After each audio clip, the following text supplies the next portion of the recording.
আল্লাহ রাব্বুল আলামিন যে হেদায়েত বাণী পাঠিয়েছেন যুগে যুগে, তার সর্বশেষ হেদায়েতের নাম হচ্ছে কোরআন কারীম। হুদান লিন্নাস, হাদা বায়ানুল লিন্নাস। এই কোরআন কারীম থাকার পরেও যারা আল্লাহর বিধানগুলো মেনে চলতে পারে না, ব্যর্থ হয়, ওই মানুষগুলোকে আল্লাহ শয়তানের সাথে জাহান্নামে একত্রিত করবে। এখানে আজমাইন বহু বছর দিয়েছেন। যে জাহান্নামে আল্লাহ প্রবেশ করাবেন, ওই জাহান্নামের বর্ণনা এবার দিচ্ছেন। লাহা সাবাতু আবওয়াব। এই হার মারসা ওই জাহান্নামের দিকে, কারণ আয়াত শুরু হয়েছে জাহান্নাম দিয়ে। আল্লাহ বলেন এই জাহান্নামের দরজা 7টা। জাহান্নামের দরজা কয়টা? সারা জীবন আমরা এখানে অনেকেই পড়েছি জাহান্নাম 7টা, জান্নাত 8টা। কোন জায়গায় পেয়েছেন আপনি? এই যে জাকিরুল ভাই, কোনদিন পেয়েছেন যে জাহান্নাম 7টা, জান্নাত 8টা? পেয়েছেন? কোন জায়গায় পড়িয়েছেন? শুনিয়েছেন? শুনে কোরআনে কারিমে সূরা হিজরের 44 নম্বর আয়াতে আল্লাহ দলিল দিচ্ছেন জাহান্নাম একটা, তার দরজা 7টা, জান্নাত একটা, দরজা 100টার উপরে। আমরা হয়তো 8টা বেশি জানি তাই বলি, আমরা 7টা বেশি জানি তাই বলি এগুলো, কিন্তু জাহান্নামের স্তর অনেকগুলো আছে। এই আয়াতের ভেতরে আল্লাহ 7টার বর্ণনা দিচ্ছেন। লাহা সাবাতু, সাবাতু মানে কি? 7। বাবের বহু বচন আবওয়াব। জাহান্নামের দরজা 7টা। লিকুল্লি বাবিম মিনহুম জুজউম মাকসুম। দুনিয়াতে যে যে ধরনের অপরাধ করবে, আল্লাহ তাকে ওই দরজা দিয়ে প্রবেশ করিয়ে শাস্তি দেবে। প্রত্যেকের জন্য আলাদা আলাদা দরজা আছে। এখানে আমি প্রাইমারি স্কুল না কি যেন দেখলাম, তাহলে 1 থেকে 5 পর্যন্ত এই প্রাইমারিতে পড়ায়। এর আলাদা আলাদা ক্লাসরুম আছে না? কথা বলেন। যে যেই শ্রেণীতে পড়বে ওই দরজা দিয়ে সে প্রবেশ করবে। ক্লাস 1-এ পড়ে 5-এ যে ক্লাস করতে পারবে? ও 5-এ উঠতে হলো এখনো 5 বছর পড়া লাগবে। এখানে স্কুল কয়টা আছে বলেন তো? বলেন বলেন। ক্লাসরুম। আল্লাহ পাক বলেন জাহান্নামও একটা, এর দরজা 7টা। লিকুল্লি বাবিম মিনহুম জুজউম মাকসুম। দুনিয়াতে যে যে ধরনের অপরাধ করছেন তাকে আল্লাহ ওই দরজা দিয়ে প্রবেশ করিয়ে ওই রকম শাস্তি দেবে। এখন কোন দরজা দিয়ে প্রবেশ করলে কিরকম শাস্তি হয়, এটা আজকে কোরআনে কারিম থেকে জেনে যদি দেখি আমি এই দরজায় যাওয়ার উপক্রম হয়ে গেছে, আমি এই দরজা দিয়ে প্রবেশ করার উপযুক্ত, তাহলে এখনো তো তওবা করার সময় আছে। ওই কাজগুলো ছেড়ে দিয়ে জান্নাতের যে 100টা দরজা আছে, স্তর আছে, যে কোনো এক দরজায় একটু দাঁড়াই। এক কথা বলে না কেন? এবার আসেন তো একটা একটা করে আমরা দরজাগুলো দেখি। যত কঠিন দরজা আমি কোরআনে পেয়েছি, সবচাইতে বড় কঠিন দরজার নাম হচ্ছে হুতামা। নাম কি? আর জোরে বলেন। এটা তো মারাত্মক দরজা। এই দরজা দিয়ে প্রবেশ করার পরে যে ঘরের ভেতরে, জাহান্নামের ভেতরে আগুন আছে, এটা সাধারণ না। নারুল্লাহিল মুকাদ্দা। আল্লাহ পাক বলেন এই দরজা দিয়ে যাদেরকে প্রবেশ করাবো, এই দরজার ভেতরে যে আগুন আছে ঘরে, এই জাহান্নামের আগুনটা আমি নিচে জ্বালিয়েছি। আল্লাতী তাত্তালিউ আলাল আফইদা। এই আগুনের বৈশিষ্ট্য হচ্ছে গুণাগুণ হচ্ছে দুনিয়ার আগুন কোন জায়গায় লাগলো ওই জায়গা পুড়ে যায়, আর জাহান্নামে হুতামার এই দরজা দিয়ে প্রবেশ করে যে আগুন পাবেন, ওইটা যেখানেই লাগবে আগে কলিজা পুড়ে যাবে। রাজশাহীবাসী কথাটা কত মারাত্মক কথা। শরীরে লাগলে শরীর পড়বে না, আগে কলিজা পড়বে। এখন এই মারাত্মক ভয়ঙ্কর জাহান্নামের এই দরজা দিয়ে প্রবেশ করবে কারা? মানুষ হত্যা করেছে যারা, জেনা করেছে যারা, না একেবারে ছোট ছোট অপরাধের কথা আল্লাহ দিয়েছে, যেটাকে আমরা গোনায় মনে করি না। এখন দেখেন তো আমাদের ভেতরে এটা আছে কিনা। আমি কথা কি বোঝাতে পারছি? এক কথা বুঝতেছে? প্রথম নম্বর দরজার নাম হুতামা। এখানে যাবে কারা? ওয়াইলুল লিকুল্লি হুমাযাতিল লুমাযা। যারা সামনে পেছনে মানুষের নিন্দা করে, বদনাম করে। এখন বলেন বাংলাদেশে এই দোষে দোষী মানুষ নেই? সামনে পেছনে মানুষের যারা বদনাম করে বেড়ায়, মানুষের নামে আন্দাজে দোষ দেয়, এটা খারাপ ধারণা করে একজনের প্রতি, এটা যে কত বড় ভয়ঙ্কর অপরাধ। এই অপরাধটা বাংলাদেশে যদি না থাকতো, আমার তো মনে হয় হাজারো মানুষ জুলুম থেকে বেঁচে যেত। আমার জীবনে যে 3টা বছর কেটে গেল জেলখানায়, আমার তো ধারণার উপরে কিচ্ছু জানি না ও বিষয়ে, আন্দাজে বলছে তুমি এটা করতে পারো, তোমার কথা শুনে এরকম করেছে, এই ধারণা করে আমার আপনি খাটালেন, অথচ আমি কিছুই জানি না ও বিষয়ে। শুধু আমি এখানে, হাজারো মানুষ আজ এই ধারণার বশবর্তী হয়ে মিথ্যা অভিযোগে অভিযুক্ত হয়ে অনেকেই বিভিন্ন জেলখানায় আছে। জমি জায়গা নিয়ে মারামারি ছিল, গন্ডগোল ছিল, এখন আর পেরে উঠছে না, করবে কি? 4 বছরের নাতি দিয়ে এর নামে ধর্ষণের মামলা দিয়ে জেল খাটাচ্ছে 7 বছর। আপনার বিশ্বাস না হলে আপনি রাজশাহী চলেন, গাজীপুরের কাশিমপুর কারাগারে আমরা 10,000 মানুষ ছিলাম, 4 জেল মিলে। আমার মনে হয় নারী পুরুষের এই ধর্ষণ মামলাটাই প্রায় ওখানে 3,000। সব এরকম, কিচ্ছু জানি না। হয়তো মারামারি হয়েছিল 10 বছর আগে, ওরে ঘায়েল করবে কি দিয়ে, কিছুই পায় না। যখন 3 বছরের ছোট নাতি দিয়ে ওর নামে ধর্ষণের মামলা চালিয়ে 7 বছর জেলে দিয়েছে। মানুষের প্রতি একটা ধারণা করা কত খারাপ, মারাত্মক। তাফসিরের ভেতর থেকে এবার শোনাচ্ছি শিক্ষার জন্য। এটা যারা করছেন তারা থামেন, নয়তো আপনার জন্য হোতামা নামক দরজা কিন্তু উন্মুক্ত হয়ে আছে। ওই দরজায় যে ফেরেশতা আছে তার নাম মালেক। নাম কি? ও কিন্তু দাঁড়িয়ে আছে, যেই যাবেন বলবে এদিকে আয়। কেন আসলি হোতামায়? এ জায়গায় কেন আসলি? এটা তো খারাপ জায়গা, আল্লাহ জ্বালিয়েছে আগুন। তুই দুনিয়ায় থাকতে কথাগুলো শুনিস নাই? কাল্লা লাইম বাজান্না ফিল হোতামা ওমা আদরাকা মাল হোতামা। আপনি জবাব দিতে পারবেন না, এখানে জবাব আমি এখন দিয়ে দেই। আন্দাজে কারো সামনে পেছনে বদনাম করবেন না, উল্টা পাল্টা ধারণা কারো উপরে করবেন না। ধারণা করা এটা যে কত বড় মারাত্মক অপরাধ। ইমাম মালিক রহমতুল্লাহ আলাইহির জামানার একটা কাহিনী আমি তাফসিরে পেয়েছি। একটা মহিলা মারা গেছে, তাকে ধোয়ানোর জন্য পাশের বাড়ির এক মহিলা এসেছে, লাশ ধোয়াবে। ভালো করে শিক্ষা নেওয়ার জন্য শুনবেন। টয়লেট পরিষ্কার করিয়েছে, হঠাৎ এই রানের উপরে যে হাত দিয়েছে, হাত গেছে আটকে, আর ছড়ে না। বহু চেষ্টা করছে, কয়েক ঘন্টা ধরে হাত ছড়ছে না। এলাকায় যিনি ইমাম সাহেব ছিলেন তিনি ফতোয়া দিলেন, এক কাজ করেন, এই জীবিত মহিলার তো হাত কাটা যাবে না, এই মরা মহিলার চামড়া কেটে ওখান থেকে বাদ দিয়ে দেন। মৃত মহিলার স্বামী আর সন্তান বলছে, না আমার স্ত্রীও ভালো, আমার মাও ভালো। মারা গেছে সে নেককার মহিলা, তার লাশ কেটে এখন বাদ দিয়ে দেবেন চামড়া, আমরা মানি না। দরকার হয় যদি বেশি প্রয়োজন হয় ওই মহিলার হাত কেটে বাদ দিয়ে দেন। ওই মহিলার স্বামী বলছে, না আমার স্ত্রী নেককার, আমার মন মতো। আমি এখানে একটা প্রশ্ন করছি, আমি স্বামী সহ যত স্বামী বসে আছে, কোরআন আমার সামনে আছে, 100% আল্লাহকে সাক্ষী রেখে গ্যারান্টি দিতে পারবেন যে আপনার স্ত্রী আপনার কাছে 100% মন মতো? হাত তোলেন তো একজন দেখি, আন্দাজ হাত তুললে কিন্তু আমি ক্যামেরা দিয়ে জিজ্ঞাসা করব। সম্মানিত মা বলেন, আমি হাসির খোরাকে দেয় না। থামেন, এত বড় বড় নেতা এখানে বসে আছে, কই হাত তোলা সাহস পাচ্ছে না? জাকির ভাই বলতে পারছে না যে আমার বউ আমার কাছে 100% মন মতো? আমিও পারছি না। আমি ভয়তে হাত তুলি, কারণ রেকর্ড হচ্ছে, ম্যাডাম আমার বাড়ি বসে দেখছি না। সম্মানিত মা বোনেরা যারা বসে আছেন, কারা জানি না বিভিন্ন মহিলা প্যান্ডেলে, আর এটা তো মহিলা প্যান্ডেলে 10,000 20,000 মহিলা না, তাম পৃথিবী এখন লাইভ চলছে। এটা লক্ষ লক্ষ মহিলারা এখন এর সামনে বসে আছে। এখানে যদি 50,000 মানুষ থাকে, একটা বুড়ো মানুষ হাত তুলেছে, ও আজ বাদে কাল কবরে যাওয়ার কথা।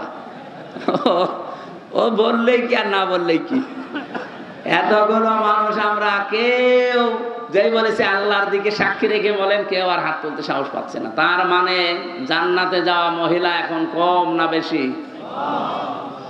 ওই একটার বউ শুধু যাবে।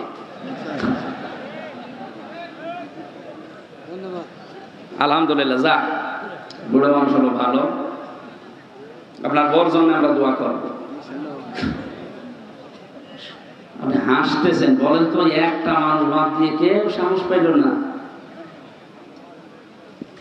এ লোকটা যখন বলেছে আমার বউ আমার মন মতো, আমি হাত কাটতে দেব না, আমি তো এসেছিলাম উপকার করার জন্য, আর এখন আমার এই বিপদে ফেল। তখন বলছে ঠিক আছে এভাবে থাকো, পোশাক পায়খানা তো প্রয়োজন হয়েছে এই মহিলার, কিন্তু হাত তো ছড়ে না, কি করবে। শেষে ওই দেশের প্রধান বিচারপতি ছিলেন ইমাম মালিক রহমতুল্লাহ আলাইহি, মদিনায় তিনি বাস করেন। ঘোড়ায় নিয়ে তাকে ঘোড়ায় চড়িয়ে নিয়ে আসা হচ্ছে। এই মহিলার কাছে পর্দা দিয়ে ঘিরে দিয়ে প্রশ্ন করছে ইমাম মালিক, আল্লাহর বান্দি কি কি হয়েছে সঠিকভাবে বলবা, মিথ্যা কথার আশ্রয় নিলে কিন্তু আমি ধরে ফেলবো। ঘোড়া থেকে প্রথম থেকে একটা একটা করে বলছে আমি এই করেছিলাম, আমি তো আপন মনে এসে লাশ ধোয়ানোর জন্য প্রসাব পায়খানা পরিষ্কার করিয়ে শুধু রানের উপরে হাত দিয়েছি, আর হাতটা আটকিয়ে গেছে। ইমাম মালিক বলছে না, আমার একটা কথা কেমন যেন ছাড় ছাড় মনে হচ্ছে। আর একটা কথা এর ভেতরে আছে গোপন, সত্যি করে বলো কি, আমার কাছে কিন্তু কোরআন আর হাদিসের রাডার আছে, আমি ধরে ফেলবো। ধমক দেওয়ার পরে মেয়েটা বলছে ইমাম, আমি যখন লাশ ধোয়াতে চাচ্ছিলাম, পোশাক পায়খানা পরিষ্কার করিয়ে যখন রানের উপরে হাত দিয়েছি, ওই সময় এই মহিলার প্রতি একটা খারাপ ধারণা নিক্ষেপ করেছিলাম। মনে মনে বলেছিলাম, কাউকে আমি শোনাইনি, মনে মনে আমি বলেছিলাম তুমি তো উপরে ফিটফাট, কিন্তু ভেতরে তোমার তো সদরঘাট। কারণ হচ্ছে এই তোমার বাড়িতে আমি একটা পুরুষ মানুষকে একদিন প্রবেশ করতে দেখেছিলাম, পরবর্তীতে জানতে পারলাম ওইটা আসলেই ওর আপন নিজের বড় ভাইয়ের ছেলে। বলেন তো ভাইয়ের ছেলে ওই মেয়েটার সম্পর্কে কি হয়? ফুফু। কি হয়? ফুফু বোঝেন? 14 জন মহিলার সাথে 14 জন পুরুষের সাথে একজন মহিলার দেখা করা যায় যাচ্ছে কয়জন? তার ভেতরে ভাইয়ের ছেলে নেই। এক কথা বুঝতেছেন? এই যে মাহারাম পুরুষ, এই 14 জনের ভেতরে ভাইয়ের ছেলে, আপন ভাইয়ের ছেলে হলে যায় যাচ্ছে। অথচ সেটা আমি না জেনে খারাপ মন্তব্যর উপরে নিক্ষেপ করেছিলাম। আল্লাহর নবী জানিয়েছেন মান সালিমাল মুসলিমুনা মিন লিসানিহি ওয়া ইয়াদিহি। আমি হাদিসটা প্রথমে পড়েছিলাম। আল্লাহর নবী জানিয়েছেন ওইটাই তো মুসলমান যার হাতের দ্বারা মুখের দ্বারা অন্য মুসলমানের নিরাপদ থাকে। তোমার হাতের দ্বারা তোমার এই মুখের দ্বারা এমন একটা কিছু নিক্ষেপ করেছিলে যেটার দ্বারা এই মহিলার উপর একটা কলঙ্কের দাগ পড়েছে তার চরিত্রে, অথচ ওই দোষ এই মহিলা করে নাই। যে পুরুষকে তুমি বের হতে চেয়ে দেখেছিলে ওটা তার আপন ভাইয়ের ছেলে, ওটা তার ফুফু হয়। কি হয় বলেন বলেন? ফুফুর সাথে মায়ের সাথে কোনো খারাপ ধারণা করে মেনে নেওয়া যায়? আর এটা জায়েজ আছে? আহাদ মানে অঙ্গীকার করা, ওয়াদা করা। আল্লাহ বলেন কোন জালেমের জন্য আমি আল্লাহর কোনো অঙ্গীকার নেই, ওয়াদা নেই। তার মানে আয়াত দিয়ে আল্লাহ ফতোয়া দিয়েছেন কিয়ামত পর্যন্ত কোন জালেম পৃথিবীর মানব জাতির নেতৃত্ব দিতে পারবে না। অথচ আজ পৃথিবীর বড় বড় জালেম যারা, তারাই নেতা হয়ে বসে আছে। তারা আজ ইমানদারদেরকে নিষেধ করে যে তোমরা এ লাইনে আসার দরকার নেই। আরে ভাই, আপনি তো জুলুম করছেন আপনার নফসের উপরে, আপনি জুলুম করছেন আপনার জনগণের উপরে, আপনি জুলুম করছেন ফিলিস্তিনের মানুষের উপরে। আপনার জন্য এই শব্দটা বলা মানায় না, তোর জন্য। এই নেতানিয়াহুর মতো এই জঘন্যতম বেয়াদবকে আপনি বলা সাজে না, ওরে বলা লাগবে তুই। তোর জন্য পৃথিবীতে নেতৃত্ব দেওয়াই জায়েজ নেই। তোর অনুসারী দুনিয়াতে যারা আছে তাদেরও নেতৃত্ব দেওয়া হারাম। আপনি কি মনে করছেন ওরা আল্লাহ একজন আছে বিশ্বাস করে না? করে। কেন? অহংকার করে, হিংসা করে শুধু আমাদের নবীকে ওরা মানে নাই। এই জন্য ওদের উপরে আল্লাহ নিজে লানত দিয়েছেন। দলালাত, গোমরাহি এই শব্দটা ওদের উপরে চাপিয়ে দিয়েছেন। প্রতিদিন আমরা লক্ষ লক্ষ মুসলমানেরা ওদের জন্য বরদোয়া করি, গায়রিল মাগদুবি আলাইহিম ওয়ালাদ-দাল্লিন। এই শব্দটা বলা হয় 17 ওয়াক্ত নামাজ, 17 রাকাত নামাজ যদি কেউ ফরজ নামাজও পড়ে প্রতিদিন, সুন্নত নফল মুস্তাহাব নাও পড়ে, শুধু ফরজ নামাজ পড়ে, তাও 17 বার এই বরদোয়া আপনি ইহুদি খ্রিস্টানদের উপরে দিতে আসেন 5 ওয়াক্ত নামাজে। আর যদি নফল সুন্নত পড়েন, ওয়াজিব পড়েন, তাহলে কয়েকশো বার আপনার মুখ দিয়ে আল্লাহ একটা কথাই বের করে নিচ্ছে, বলো যে তোমাদের উপরে আল্লাহর লানত, গজব, তোমরা গোমরাহ। কিয়ামত পর্যন্ত ইহুদিদের উপরে আল্লাহর লানত, আল্লাহর গজব। তাফসীরে আমি যে দুইটা কারণ পেয়েছি এদের উপরে গজব নাযিল করা, আল্লাহ রাব্বুল আলামিন দুইটা কারণের ভেতরে দিয়েছেন। ওরা সত্যকে সত্য জানার পরেও মানত না, হিংসা করে, অহংকার করে। ওদের তাওরাতে, ওদের ইনজিলে লেখা ছিল আমাদের নবী মুহাম্মদুর রাসূলুল্লাহ শেষ নবী, সর্বশ্রেষ্ঠ নবী। কিন্তু নিজেদের ধর্মে, ইহুদি ধর্মে, খ্রিস্টান ধর্মে মুহাম্মদুর রাসূলুল্লাহ আসে নাই। এই কারণে তারা জানার পর অহংকার করে, হিংসা করে মানত না।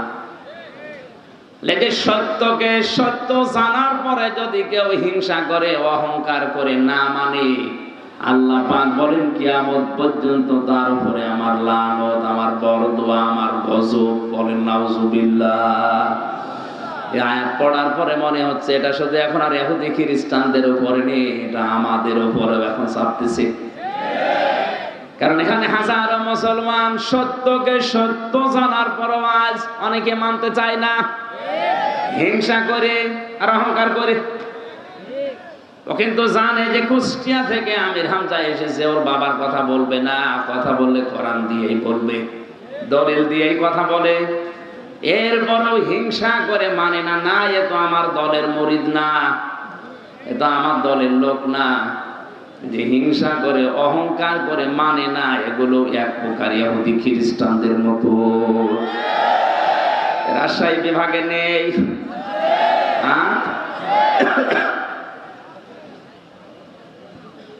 আমি আসলিমর ব্যাখ্যায় ছিলাম।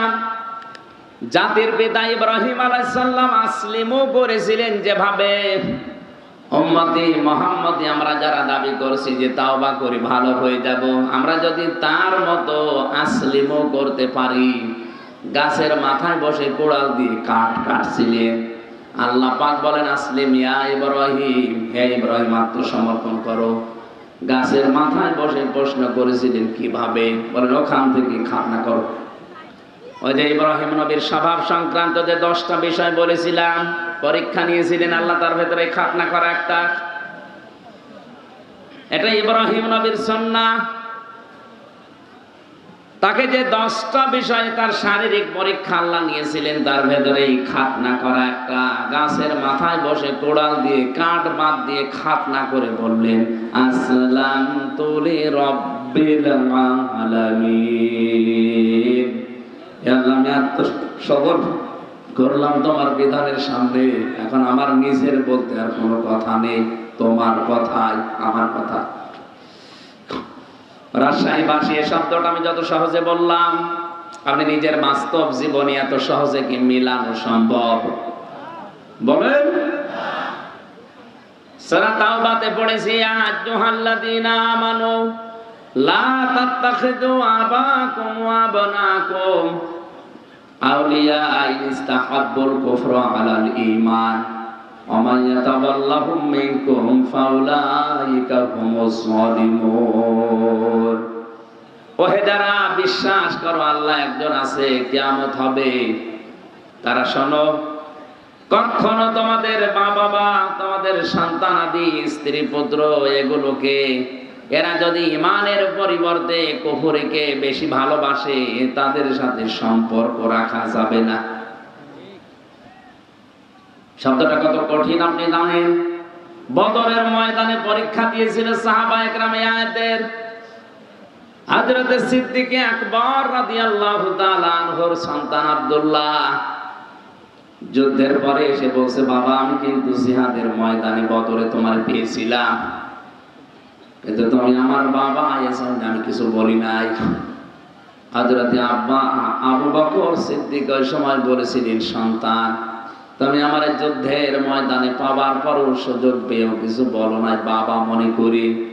আল্লাহ কসম করে বলছে, আমি যদি তোমার একবার দেখতে পেতাম আর আমি যদি সুযোগ পেতাম, কসম হয় আল্লাহ তুমি আমার সন্তান, এটা আমার মনে থাকতো না। কারণ আমি কোরআনে কারিমের আয়াত পড়েছি, ইনস্তাহাব্বুল কুফরা আলাল ঈমান, যে সন্তানাদি, যে স্ত্রী, যে ভাই ভক্তর, যে মা বাবা, এরা যদি আল্লাহ রাসূলের পরিবর্তে, ঈমানের পরিবর্তে কুফরকে বেশি ভালোবাসে, তাদের সাথে সম্পর্ক রাখা যাবে না। তারা এই আয়াতটা বাস্তব জীবনে মিলিয়েছিল, আমরা অনেকে মিলাতে পারি না। কোরআনে কারিমের আয়াতগুলো বিশেষ করে মধ্যপ্রাচ্যে যারা আছে মুসলমানেরা, আর আমরা এই বাংলাদেশ, ভারত, পাকিস্তানে যারা আছি, তারা কিন্তু কোরআনের আয়াত একই আছে, বাস্তব প্রেক্ষাপট মিলাতে গিয়ে আমরা আলাদা করে ফেলি। আমি রিমান্ডে থাকাকালীন এক হিন্দু অফিসার, ওর অনেকগুলো আয়াত দেখলাম মুখস্থ আছে, আমার বলছে হুজুর একটা কথা বলি, আপনি তো মাওলানা মানুষ, আপনি তো বিভিন্ন জায়গায় ওয়াজ করেন, আমি সরকারি কাজে 2 বছর ইয়ামেনে ছিলাম, ওমান, ওখানে থাকাকালীন আমি দেখেছি ওনাদের কোরআনে কারিম হাদিস মেনে নেওয়ার আমাদের কোরআনে কারিম হাদিস মানা, এই 3টা দেশে এক না। আপনি তো হিন্দু, অন্য জাতির লোক কিভাবে কি বোঝেন? আমি যে দোকানে খাবার খেতাম, দোকানের মালিক বসে আছে, টাকা নিচ্ছে ক্যাশ, আর যেখানে খাবার দেয় হোটেলের বয় বলা হয়, ওটা ওই মালিকের নিজের আপন ছোট ছেলে। মানুষকে রুটি দেয়, পানি দেয়, এগুলো সব টেনে দেয় তরকারি। ডাক দিয়ে একদিন বললাম, ভাই আপনি এই দোকানের মালিক, এত টাকা পয়সা আপনার, আর আপনার নিজের ছেলে, ওকে মানুষের মতো মানুষ না করে ওরে বড় একটা জায়গায় তুলে না দিয়ে আপনি কি করেছেন? ছেলেকে হোটেলের বয় বানিয়েছেন। একটা কথা হলো, উনি ওনার ভাষা দিয়ে বুঝিয়েছে, ভাই আপনি কোন দেশের মানুষ আমি জানি না, তবে অনেকদিন আপনি আমার হোটেলে খাবার খান, এই জন্য আপনাকে বলছি, এটা আমার নিজের ছেলে হতে পারে। কোরআনে কারিম এবং নবীর হাদিস আমার সামনে আছে, ইয়া আইয়ুহাল্লাযীনা আমানু ইন্না মিন আযওয়াজিকুম ওয়া আওলাদিকুম আদুওয়াল লাকুম ফাহযারুহু ইলা আখিরি আয়াত। ওই হিন্দু অফিসার আমাকে বলছিল, হুজুর এই দোকানের মালিক আমাকে কোরআনে কারিমের সূরা তাগাবনের এই 14 নম্বর 15 নম্বর আয়াত আমাকে শোনালো। আমারও কোরআনের অনেক আয়াত মুখস্থ আছে, আমি বাংলা সহ মুখস্থ করেছি। আমাকে অনেক বোঝাতে চেয়েছে যে আল্লাহ পাক জানিয়েছেন, ইমানদারেরা তোমাদের স্ত্রী সন্তান কখনো কখনো তোমাদের শত্রু হয়ে দেখা দেবে, সুতরাং তাদের থেকে সতর্ক থাকবা। আমার এই সন্তানটাকে আমি যা মনে করি, আপনাকেও আমি একই জিনিস মনে করি, কারণ আল মুসলিম আখুল মুসলিম, মুসলমান মুসলমানের ভাই। আপনি জাতিতে কি আপনাকে তো আমি চিনি না, কিন্তু মুসলমান মনে করি বলছি। আমার এই নিজের আপন সন্তানকে আমি যা মনে করি, পৃথিবীর 175 কোটি মুসলমানকে আমি তাই মনে করি না। এখানে বোঝার চেষ্টা করেন তো কথাটা কি বোঝাতে চাইলেন তিনি, যে আমার দায়িত্ব ছিল নবীর হাদিস অনুযায়ী আমার এই সন্তানের একটা সুন্দর নাম রাখা, আমি ওর নাম রেখে দিয়েছি আব্দুর রহমান। 2 নম্বরে ওকে আমি দ্বীনের শিক্ষা দেওয়া, এটা আমার দায়িত্ব ছিল। দ্বীনের শিক্ষা মানে হাফেজ মাওলানা শায়েখ বানানো লাগবে না, ইসলাম মানতে যতটুকু প্রয়োজন অতটুকু শিক্ষা দেওয়া ফরজ আমি শিখিয়েছি। অন্তত ইসলামের যে মৌলিক জিনিস এগুলো মানতে পারে। 3 নম্বরে ওকে একটা সৎ পাত্রী দেখে পাত্রস্থ করা আমার দায়িত্ব ছিল, আমি একটা সৎ পাত্রী দেখে ওকে বিয়ে দিয়েছি। 4 নম্বরে ওকে একটা হালাল কর্মজীবন তৈরি করে দেওয়া আমার দায়িত্ব ছিল, আমি দিয়েছি আমার সামর্থ্য অনুযায়ী। আমার দোকানেও কর্মচারী হয়ে কাজ করে, মনে করেন 20,000 টাকা বেতন পায়, এটা দিয়ে ওর সংসার হালাল ভাবে ভালোভাবে ওর স্ত্রী নিয়ে চলছে, কোনো অসুবিধা নেই। আমি তো আর ওর জন্য 5 লাখ 10 লাখ 20 লাখ টাকা খরচ করে হারাম কোনো কাজে সুপারিশ করে একটা চেয়ারে বসিয়ে দিতে পারি না। কথাটার ওজন কত আপনি টের পাচ্ছেন? আজ বাংলার 1734 জন মানুষ দায়িত্বে আছে। এই ওমানের এই দোকানদার মুসলমানের মতো যদি এদের মন মানসিকতা তৈরি হয়ে যেত, এই দেশে ঘুষ নেওয়ার জন্য পিটিও লোক পাওয়া যেত না। সূরা নিসা 5 নম্বর পারা 15 নম্বর পৃষ্ঠা 13 নম্বর লাইনের 112 নম্বর আয়াতের দলিল আছে, ওমাই ইয়াকসিব খাতিয়াতান আও ইসমান সুম্মা ইয়ারমি বিহি বারিয়ান ফাকাদ ইহতামালা বুহতানা ওয়া ইসমান মুবিনা। এটা ইবনে কাসিরে আছে। আল্লাহ পাক বলেন, দুনিয়াতে এমন বহু মানুষ আছে নিজে অন্যায় করে, আর অন্যায়টা যখন হয়ে যায় তখন একটা নিরপরাধ মানুষের ঘাড়ের উপরে দোষটা চাপিয়ে নিজে ভালো সাজে। এই দেশে নেই? এই কথা বলে না কেন? নিজে অন্যায় কাজ করেন, নিজে ঘুষ খান, নিজে সুদ খান, আর একটা নিরপরাধ মানুষের উপরে দোষটা চাপিয়ে দিয়ে তার জীবনটা নষ্ট করে দেন। আল্লাহ বলেন, ফাকাদ ইহতামালা বুহতানা ওয়া ইসমান মুবিনা। এরকম অপরাধ যারা করে তারা যেন প্রকাশ্য পাপের বোঝা বহন করে নিয়ে বেড়ায়। আজ হয়তো আমরা এটা দেখতে পাচ্ছি না, তাই যদি আদম নবীর ওই শরীয়ত থাকতো তাহলে গুনাহগুলো আজ আমরা দেখতে পেতাম, আপনি রাস্তায় বের হতে পারতেন না। বাংলাদেশে বহু মামলা যারা দায়ের করে, এই মামলাগুলোর আয়ু যারা আছে, মামলাগুলোর বাদী যারা আছে, আমার তো মনে হয় হাজারো মানুষ ধরা খেত, রাস্তায় বের হতে পারতো না। তুমি যখন এই অন্যায়টা করে ফেলেছ, তোমার শাস্তি আছে কোরআনে কারিমে 2টা। ওয়াল্লাযীনা ইয়ারমুনাল মুহসানাতি সুম্মা লাম ইয়াতু বিআরবা'তি শুহাদা ফাজলিদুহুম 80 ওয়া লা তাকবালু লাহুম শাহাদাতান আবাদা ইলা আখিরি আয়াত। সূরা নূরের 4 নম্বর আয়াতটা তিনি তেলাওয়াত করলেন। উপস্থিত স্বামী 2 জন আছে, ওর স্বামী আর মৃত মহিলার স্বামী, 2 জনকে বললেন, আমি প্রধান বিচারপতি এই দেশের, কোরআনে কারিম দিয়ে রায় দিয়ে দিলাম, এই মহিলা যদি নিরপরাধ কোনো নেককার মহিলার উপরে জেনার তহমত, ধর্ষণের তহমত, ব্যভিচারের তহমত লাগায়, আর যদি 4 জন সাক্ষী জোগাড় করতে না পারে, তাহলে তার প্রথম শাস্তি 80টা বেত মারা। 2 নাম্বার, কোনোদিন তার সাক্ষী আর কবুল হবে না, আদালতে গ্রহণ করা হবে না। ওর যেহেতু সাক্ষী নেই, তাহলে 80টা বেত মারা লাগবে এখন, আর জীবনে বেঁচে থাকতে ওর সাক্ষী আর আদালতে গ্রহণ হবে না।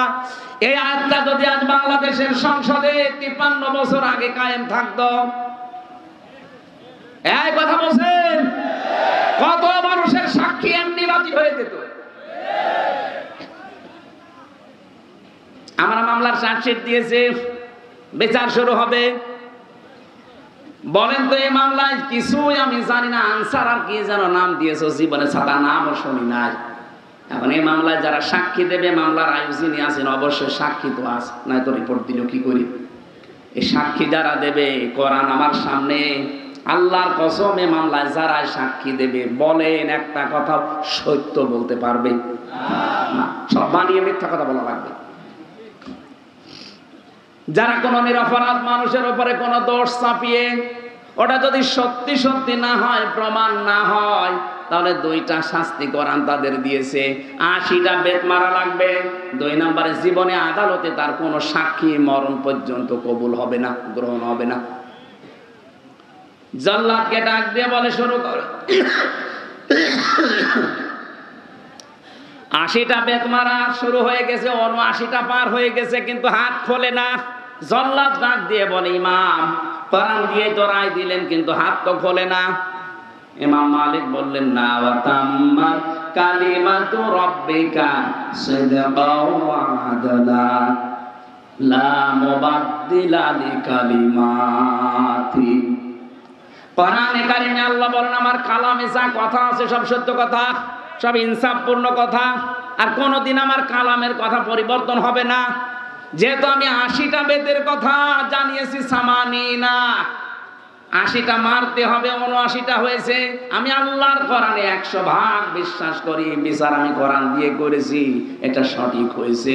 তুমি আরেকটা মারো, বলে আরেকটা মারো, সঙ্গে সঙ্গে 80টা শেষ হতে দেন, হাত চট করে খুলে যেতে দেরি হয়নি। আমি শুধু সুবহানাল্লাহ নাউযুবিল্লাহ পড়ার জন্য বলি নাই। এখানে শিক্ষা কি? নিরপরাধ কোন মানুষের উপরে যে বিষয়ে সে জানে না, এরকম একটা তহমত যদি কেউ লাগিয়ে দেয়, ওটা যেন প্রকাশ্য পাপের বোঝা বহন করে নিয়ে বেড়ায়, এটা কিন্তু ওই মহিলাকে দিয়ে আল্লাহ দেখিয়েছেন। আমার মনে হয় এটা যদি আজ বাংলাদেশে আল্লাহ দেখাতো, কত মানুষ এমনিতে ওয়াজের আগে ভালো হয়ে যেত।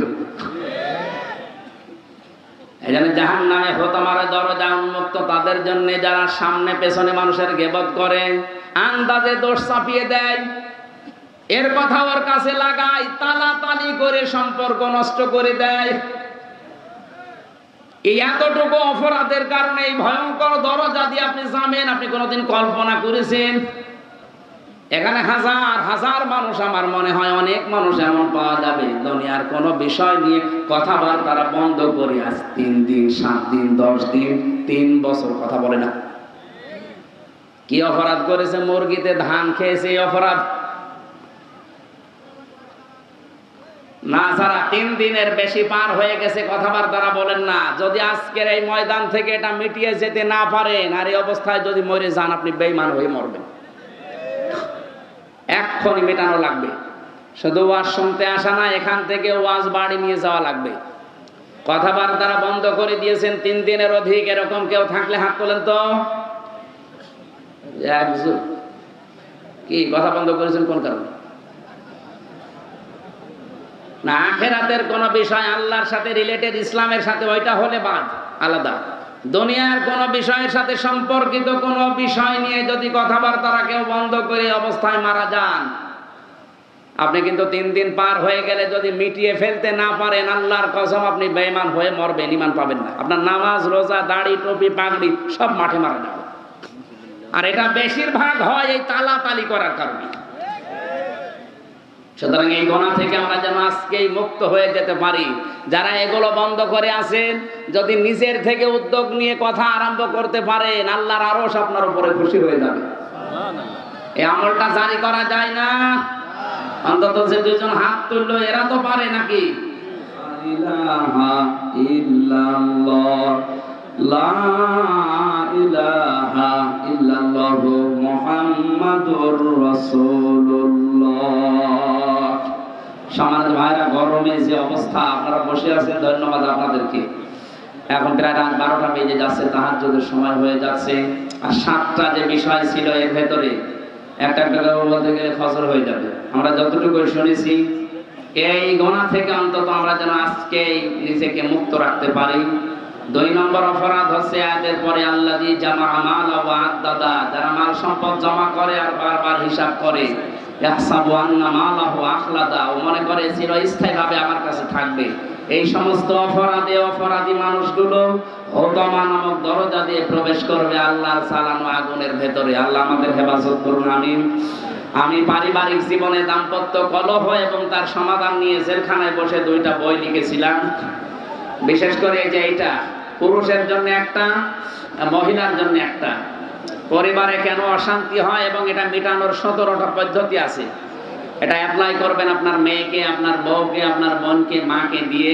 এটা অবশ্যই নিয়ে যাবেন গাড়িতে বা স্টেজে আছে, এটা মোনাজাতের পরে নিয়ে ওদেরকে উপহার দেবেন, আমিন। আজকে কালকে আসর থেকে মাগরিব পর্যন্ত 7 প্রকার মানুষকে আল্লাহ ঘৃণা করেন, 27 প্রকার মানুষকে ঘৃণা করেন। আমি সামারাইজ করে 7 প্রকার বানিয়েছি কোরআন দিয়ে। এটা কালকে রাজশাহী বাগমারাতে বলা হবে। কোন জায়গায় জানো? বানিয়া নরদাস। ওখানে আসর থেকে মাগরিব পর্যন্ত আগামীকাল এই 27 প্রকার মানুষের ভেতরে 7 প্রকারের কথা বলবো। আল্লাহ যাদেরকে ঘৃণা করেন ওই জায়গায় কথা হবে ইনশাল্লাহ। আগামীতে নভেম্বর, ডিসেম্বর বা জানুয়ারি, ফেব্রুয়ারিতে এখানে যে কামিল মাদ্রাসা আছে না, ওই জায়গায় ফেব্রুয়ারিতে একটা ডেটের কথা চলছে। আর এই যে আমার মহাসিন ভাই নাকি আবু বকর, কি জানো নাম, আবু বকর মৃধা ভাইয়ের একটা দাওয়াত নেওয়ার কথা চলছে। ওনারটা হয়তো এই তাহেরপুর পৌরসভার পাশে কোথায় জানো। আমরা আলাদা আলাদা সাবজেক্টের উপরে কথা কথা বলবো ইনশাআল্লাহ, সামনে আসবো, আমরা হেদায়েতমূলক কথা বলার চেষ্টা চালাবো। আমরা দাওয়াত নিতে পারবি একটু বলবেন ভাই? ডেট আছে কিন্তু সেখানে বসেন। মোনাজাতের পরে, গরম তো আমি জানছি, বসেন বসেন, কষ্ট হচ্ছে আমি জানছি। মোনাজাতের পরে বইটা নিয়ে আপনার স্ত্রীকে আর স্ত্রীরা স্বামীকে দেবে। আমাদের প্রধান অতিথি এমপি সাহেব দোয়া চেয়েছেন, আমরা মোনাজাত করছি। বসেন ভাই বসেন। রব্বানা লা তুযিগ কুলুবানা বা'দা ইয হাদাইতানা ওয়া হাব লানা মিন লাদুনকা রাহমাতান ইন্নাকা আনতাল ওয়াহ্হাব। রব্বুল আলামিন রাজশাহী জেলার বাগমারা থানার অন্তর্গত মাঝগ্রাম, দক্ষিণ মাঝগ্রাম এলাকাবাসী কর্তৃক আয়োজিত তাফসীরুল কোরআন মাহফিলে হাজার হাজার বান্দা বান্দি একত্রিত হয়ে আমরা চাতক পাখির মতো তোমার কোরআনে কারীম থেকে কথা শুনছিলাম। যতটুকুই শুনেছি আমাদের প্র্যাকটিক্যাল লাইফে আমল করার তৌফিক দাও। এই সওয়াবগুলো নবীজির রওজায় পৌঁছিয়ে দাও। দুনিয়ার মাটির নিচে যারা ঘুমিয়ে আছে তাদেরকে ক্ষমা করে দাও। মাহফিলের সম্মানিত সভাপতি বিশিষ্ট আলেমে দ্বীন তোমার বান্দা মাওলানা মোসাম্মেল হককে কবুল করো। প্রধান অতিথি যারা আবুল কালাম আজাদ সাহেবকে মঞ্জুর করে নাও। জনগণের যে বিশাল দায়িত্ব তার মাথার উপরে, 3.5 থেকে 4 লাখ মানুষের মাথার উপরে দায়িত্ব তার। এই মানুষগুলোর দায়িত্ব ওমরের মতো পালন করার তৌফিক দাও। এত ধোলা উঠছে মানুষের, পানি দেন ভুল করছে। আল্লাহ তাআলা ডাক্তার আব্দুল বারী যে খেদমতে আছে জনগণের ক্লিনিকের মাধ্যমে, এটা তার ইবাদত হিসাবে মঞ্জুর করে নাও। আমার জাকিরুল ইসলাম শান্ত ভাই সহ, জানা ওয়াহিদুল ইসলাম সহ নাম না জানা যত মানুষ এখানে আমিন আমিন